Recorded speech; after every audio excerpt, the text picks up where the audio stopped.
اشرح لي صدري ويسر لي أمري واحلل عقدة من لساني يفقهوا قولي. السلام عليكم ورحمة الله وبركاته. So my name is Esam and my topic for today is Bay'atul Ridwaan. And some of you are probably wondering, what is Bay'atul Ridwaan and why is this event so important? Allah mentioned in the Quran that verily indeed He is happy with the believers because of when they gave the pledge to Rasulullah sallallahu alaihi wasallam under the tree. And He mentioned that He has sent down upon them tranquility and has blessed them with a near victory because of this instance. So what was this instant that was so important?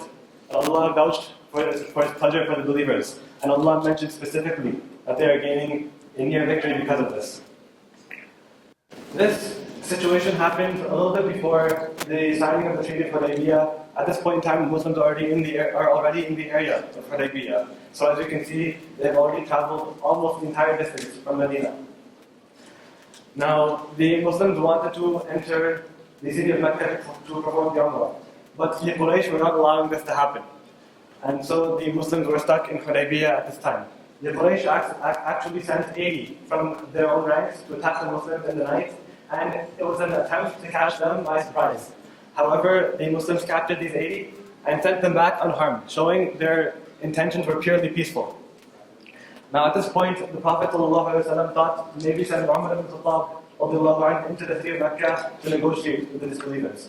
However, Rasulullah said it would be better to send Uthman ibn Affan because Umar had some enmity with the Quraysh and he thought that there would be no productive negotiations if he went.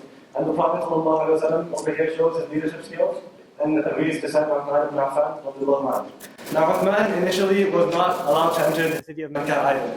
However, after some struggle, his cousin saw him attempting to enter, and his cousin was a person who had a good standing with the people of Mecca, and so he was able to get him into the city.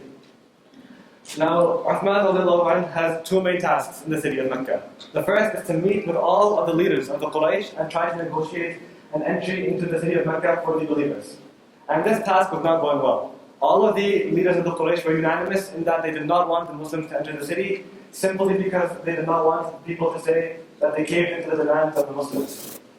The second task of Uthman ibn Affan was to meet the Muslims who were stuck in Mecca facing oppression and to remind them that Allah was with them. And this is a beautiful reminder which all of us can take from today. All of us are going through some kind of test, some kind of trial. And if we think about the situation of those who were stuck in Mecca, they might have been thinking, if only we were able to go to Medina, we would be okay. Or if only those in Medina were able to come and save us, we would be okay. But the reminder was not that the Fath of Mecca would be soon. The reminder was that Allah was with them. And we must remember that every test we face is from Allah, and with His help, we can get through anything. Now, over time, these tasks are taking a while, and the Muslims in Hudaybiyah don't know what's going on with Uthman radiallahu anhu. And they slowly start to think perhaps he's been killed. And over time, these rumors start to spread. Now, as these rumors are spreading, Muhammad ibn Khattab radiallahu anhu hears of them. And his instant reaction was to start suiting up for battle. He starts putting on his armor, he's getting his sword ready, everything. He's not waiting for a command or for anything like that. He's ready to go. And Rasulullah sallallahu alaihi wasallam in the meantime makes his way to the camp of Al-Najjar, who were a group of the Ansar who were known as warriors. The Prophet sallallahu alaihi wasallam in their camp explains, Allah has commanded me to take a bay'ah. And he sent out a messenger around the camp in Hudaybiyah to proclaim Jibreel alayhi salam has come to Rasulullah sallallahu alaihi wasallam with the command to take the bay'ah, to take a pledge. Now what was this pledge? According to most narrations, this pledge was to fight and not turn back. And according to some other narrations, the pledge was to follow whatever command was in the heart of the Prophet ﷺ. Who took this pledge? There were 1,400 Sahaba in that area at the time. And only one munafiq chose not to take the pledge. Now, we must remember, as we went over earlier, the Muslims were only in Hudaybiyah for peaceful reasons. They did not want to fight with the Meccans. And because of this, they had not prepared for war. And this can be seen in the specific example of some Sahaba. For example, Salama ibn al-Aqwa radiallahu anhu, who upon giving the bay'ah, the Prophet ﷺ noticed that he did not have anything to fight with or to protect himself with. And so he offered him a small shield, about the size of a frisbee as can be seen in the picture. And after taking the bay'ah, Salama radiallahu anhu met with his uncle and noticed that his uncle also had nothing to fight with. So he offered his uncle this shield. And the Prophet ﷺ, upon hearing about this, said that Salama had found someone who he loved more than himself. Another example is that of Ammara, or Seerah bint Ka'b, who was a known warrior from the women of the Muslims. And she's well known for her contributions during Uhud and other battles. And she also did not have her sword. And it is reported that she took her dagger, put it in her belt, and took a pole out of her tent, and that was to be her main weapon in this situation. Because the Muslims, like I said before, were not prepared to fight. However, the reaction of the Quraysh is something profound. They were about triple the Muslims in number. They had all their weapons, all their armor, all the provisions they needed, everything. Every single possible advantage they could have was with them. However, they feared fighting the Muslims in spite of this. And they chose to send back Uthman ibn Affan and to send with him Suhail ibn Amr, who was a negotiator from the Quraysh, who was well known for finding solutions in times such as this. And the Prophet ﷺ himself remarked upon seeing Suhail ibn Amr that this is actually a good sign. So what are some lessons which we can take from this situation in the seerah of the Prophet ﷺ? Number one is from the Quraysh's fear. They were afraid to fight the Muslims in spite of having every advantage, and we don't see this in our time today. We see people attacking the Muslims with no fear. And a lesson can be taken from this as well as the hadith where the Prophet ﷺ says that time will come where the enemies of Allah will invite each other to attack you the way they would invite each other to a plate of food. And the Sahaba asked, Ya Rasulullah, would be small in number on this day? And the Prophet ﷺ said, rather you will be large in number, but you will be weak and disunited like the foam of the sea. And Allah will take the fear of you out of your enemy's heart and place in your heart al-wahid. And the Sahaba asked, what is al-wahid, Ya Rasulullah sallallahu alayhi wa sallam? And he responded, it is the hatred of death and the love of this life.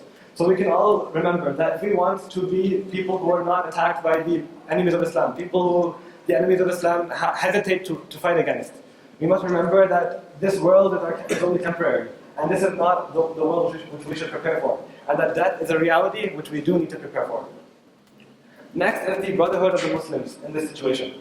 1,400 people were ready to fight to avenge Uthman ibn Affan radiallahu anhu. Now these 1,400, were they just his close friends? No. Were they his close family? No. They were his brothers and sisters in Islam. It was enough for them that Uthman ibn Affan radiallahu anhu faced the same qibla as them, followed the same messenger, and read and followed the same Quran that they did. And this is the case for all of us in this room here as well. Look around. Everybody that you see follows your Quran, faces your qibla, follows your messenger sallallahu alayhi wasallam. So we need to have this same brotherhood that the Sahaba had. Look around you, meet someone new, talk to someone who you already know. Build that brotherhood and show the people that Muslims stick together. As the Prophet sallallahu alayhi wasallam said, this ummah is one body. And we must act as one body. We must stick together. Next is the obedience of the Sahaba to the Prophet sallallahu alayhi wasallam. We notice throughout the seerah, there are many prohibitions and many mandates that are coming down. The 5 salawat were not mandatory from the beginning of the Prophet ﷺ's life. The ban of alcohol was not at the beginning of the Prophet ﷺ's life. Yet we see that as these things are revealed to the Prophet, the people eagerly follow these rulings. And this is very different from our case today. Today, we grow up as children learning to pray 5 times, learning to make wudu, all these things. And yet we still find ourselves struggling with it, even though the conditions upon us are so much easier than upon the Sahaba. So we need to show the same eagerness. And finally, we see our Muslim brothers and sisters oppressed today. While we saw the Sahaba jump into action upon the rumor of the death of one, today we see tens of thousands dying in places like Gaza, Sudan, and countless other countries around the world. And we find ourselves unable to act. But as the Prophet ﷺ said, if you cannot fight an evil with your hand, then the next level of iman is to fight it with your tongue. And we as Muslims have been doing this. We as Muslims have been speaking out against the atrocities committed against our brothers and sisters. And slowly we have seen the tide start to shift. We have seen that people around us, even the kuffar, are noticing the hypocrisy of our governments and are noticing that these atrocities are being committed against Muslims with no remorse. And finally, we have even seen the Canadian government call for a ceasefire. And these advancements may seem small, but they're better than nothing. And aside from this, aside from our words, what we have our du'as. So we must all remember to make du'a for our oppressed brothers and sisters around the world. Ya Allah, give honor to our brothers and sisters who are being oppressed around the world. Give honor to them in this life and the next. And give honor to those that protect them. And Ya Allah, allow us to see a day where our oppressed brothers and sisters around the world emerge victorious. Jazakallahu khairan. Wassalamu alaikum wa rahmatullahi wa barakatuh.